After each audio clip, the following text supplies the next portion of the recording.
Vamos orar. Senhor, meu Deus e meu Pai, eu quero te agradecer por tudo que o Senhor tem feito, Deus.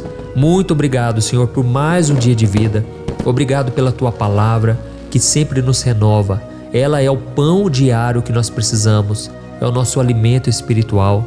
Ó Senhor, nos ajude a entender os seus planos e a entender que o seu tempo é perfeito. O Senhor não faz nada antes da hora, nem depois. O Senhor chega na hora certa. Ó Pai, nós queremos ver as tuas promessas se cumprindo em nós. Por isso nós nos comprometemos a ouvir a tua voz, a te obedecer em todas as circunstâncias. Senhor, faz cair diante de nós os muros que têm nos separado da tua vontade. Esses muros de pecados, de vícios, são tantas barreiras, tantos obstáculos. Senhor, muitas vezes são as pessoas que nos atrapalham na caminhada. Não nos deixe, Pai, ser influenciados pelos conselhos dos ímpios, pelas pessoas que nos rodeiam. Queremos ter uma posição firme, queremos vencer o medo de não agradar a todos. Senhor, nós sabemos que não é possível andar contigo e ao mesmo tempo agradar a todas as pessoas. Pai, fortaleça a nossa fé, as nossas convicções.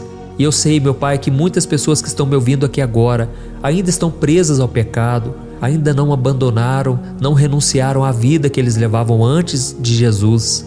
Pai, dá força para cada um de nós, para que a gente trilhe a caminhada da obediência, da fidelidade ao Senhor.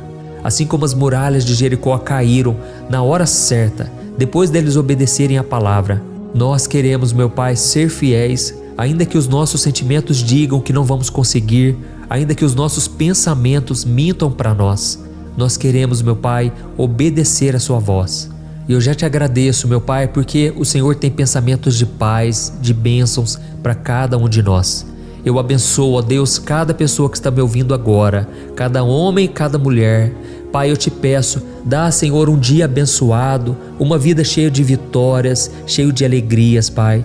Livra do nosso caminho, Pai, todas aquelas pessoas invejosas, pessoas que não desejam o nosso bem, pessoas que muitas vezes nos ofendem. Que nós possamos, meu Pai, demonstrar o amor de Jesus, que possamos ter força e graça para perdoar quem quer que seja, que nós possamos ser parecidos com Jesus.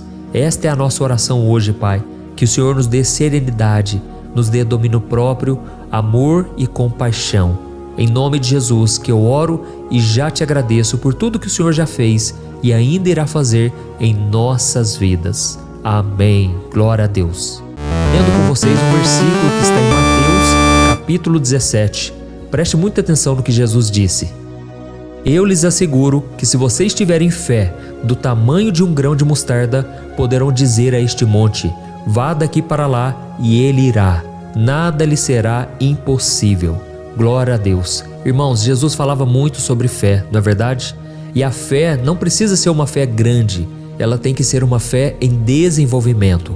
Quando Jesus falou sobre o grão de mostarda, ele estava falando que o grão de mostarda é a menor das sementes. Porém, quando ela cresce, ela produz uma árvore muito grande que dá sombra para os passarinhos. E assim tem que ser também a nossa fé. Ela pode começar pequena, mas Jesus quer que você cresça na caminhada. E se você ler os evangelhos, você vai ver que o próprio Cristo várias vezes chamou a atenção dos discípulos. E ele dizia, homens de pequena fé, até quando vocês vão duvidar?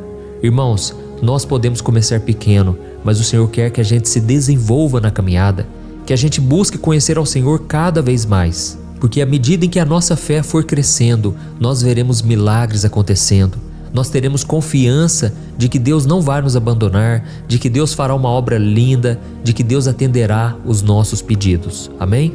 Eu estava lendo aqui uma passagem, irmãos, antes de eu começar a gravar esse vídeo, lá no livro de Josué, capítulo 6, é onde nós encontramos uma das histórias mais conhecidas da Bíblia, que fala sobre a queda das muralhas de Jericó. A Bíblia conta que depois da morte de Moisés e da chegada à terra prometida, os hebreus encontraram um desafio que parecia impossível de ser vencido. Eles chegaram diante de Jericó, uma cidade que fazia parte de Canaã, que era a terra que Deus havia prometido para eles. Só que essa cidade era cercada por muralhas gigantescas, muito largas, e era impossível eles atravessarem. E como será que eles conseguiram conquistar aquela cidade tão bem protegida? Irmãos, por incrível que pareça, não foram armas poderosas, não foi a capacidade do homem, mas foi simplesmente um grito forte que eles deram. Porém, eu quero te dizer uma coisa: o grito das pessoas não fez cair as muralhas, mas foi a obediência ao Senhor, porque Deus deu a instrução para Josué, dizendo o seguinte: olha, no 7º dia vocês vão dar um grito em volta dessa cidade e a muralha vai cair. Então essa é uma história que fala sobre a fidelidade de Deus ao seu povo.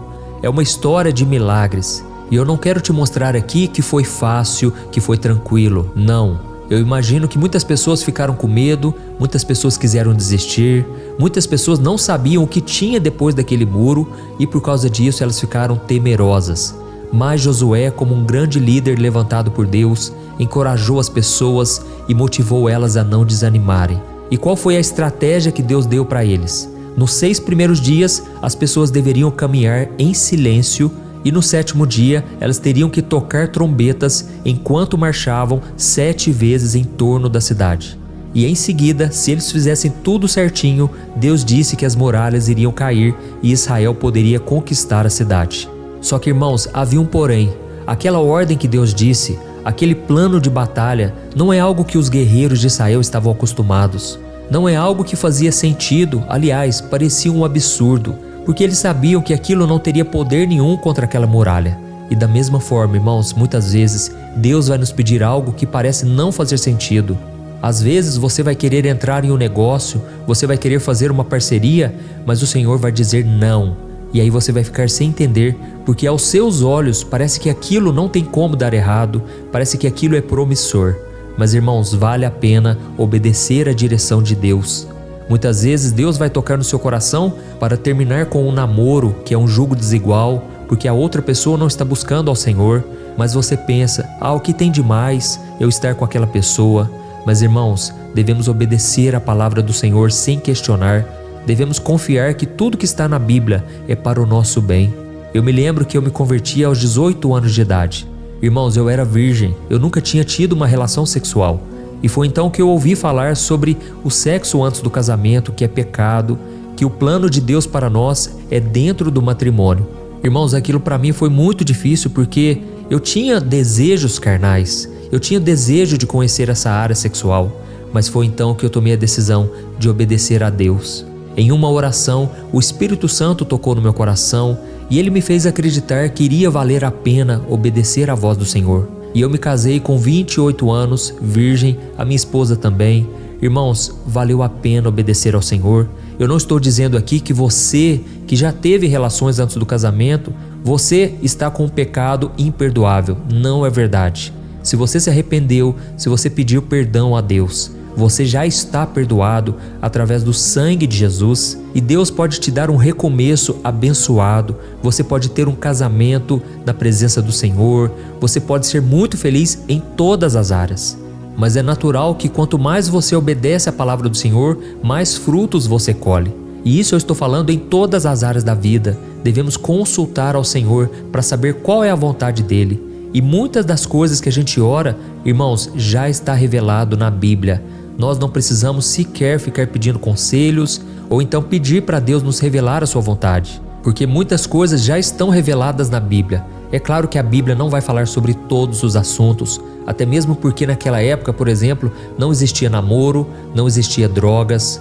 Só que, por exemplo, se você usar drogas hoje, você não precisa se aprofundar muito na Bíblia para saber que isso é pecado. Afinal de contas, a Bíblia diz que o nosso corpo é templo do Espírito Santo e devemos protegê-lo, devemos cuidar muito bem dele. Então na Bíblia não tem resposta para todas as coisas específicas, mas na Bíblia você vai encontrar os princípios para uma vida de santidade, uma vida feliz e abençoada. Amém? Então essa é a primeira lição que eu aprendo aqui nessa história. Nós devemos ser obedientes a Deus, mesmo sem entender nada. E por mais que aquelas pessoas achassem um absurdo, uma ideia muito louca ter que ficar andando em volta da muralha, eles decidiram engolir o orgulho e obedecer à voz do Senhor. E não existe outra maneira de você ter vitória na sua vida, a não ser obedecer o que está escrito na palavra e aquilo que Deus fala com você diretamente. Amém? E a segunda lição que eu aprendo nessa história e que eu quero que você aprenda também é a respeito do poder do silêncio. A Bíblia conta que durante os 6 primeiros dias de marcha em torno dos muros de Jericó, Josué disse para o povo não fazer nenhum tipo de grito, não fazer barulho, eles deveriam caminhar em silêncio. E eu sei que também isso pode parecer estranho, afinal de contas, os gritos de guerra eram muito importantes para se conquistar uma vitória, pois fazia com que os inimigos ficassem intimidados com a força do exército. E por outro lado, o silêncio durante uma batalha apenas mostrava fraqueza e medo. Então por que será que Deus pediu para eles marcharem em silêncio? Eu acredito que foi por duas razões. A primeira é porque o silêncio nos permite ouvir a voz do Senhor. E quando você está em silêncio, você fica mais reflexivo, você fica mais atento à voz do Espírito Santo. E a segunda razão que eu entendo é que quando você está em silêncio, você mostra que está na presença de alguém maior. É uma posição de humildade. E quando a gente se silencia na presença do Senhor, nós estamos reconhecendo que Ele é Deus, que Ele é poderoso e que Ele é quem comanda a nossa vida. Amém? A Bíblia diz no Salmo 46, aquietai-vos e sabei que eu sou Deus, sou exaltado entre as nações, sou exaltado na terra. Então, irmãos, é momento de nós nos aquietarmos. Eu sei que quando estamos com problemas, corremos de um lado para o outro, pedimos conselhos, reclamamos, lamentamos. Mas é muito importante nós irmos para a presença do Senhor e fortalecermos a nossa fé na presença dEle, orando, buscando e principalmente aquietando o nosso coração. Amém?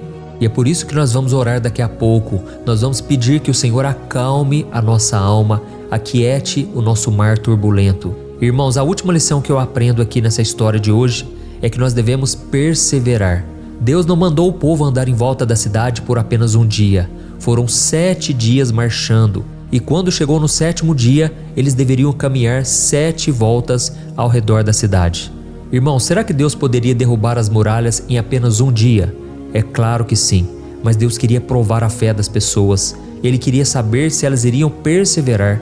E muitas vezes nós que estamos nesse mundo imediatista, queremos tudo para ontem e ficamos frustrados se as coisas não acontecem do nosso jeito e no nosso tempo. Mas não é assim que as coisas funcionam, irmãos. Se Deus mandou caminhar, caminhe mais, prossiga olhando para o alvo que é Jesus Cristo. Eu falo isso porque as pessoas de hoje não querem esperar mais, não querem esperar para encontrar uma pessoa de Deus e logo elas já ficam carentes, logo elas já querem agir por conta própria, logo já estão mandando mensagem para o contato no celular, já querem marcar um encontro. Irmãos, vamos sair dessa situação, vamos buscar ao Senhor, pedir que Ele aquiete a nossa alma, que Ele nos faça ser perseverantes no nosso propósito. Guarde isso que eu vou te dizer agora. O segredo do sucesso é a constância no propósito. Não adianta você ter o propósito de andar com Deus somente no domingo à noite lá no culto. Você tem que manter o seu propósito todos os dias da sua vida.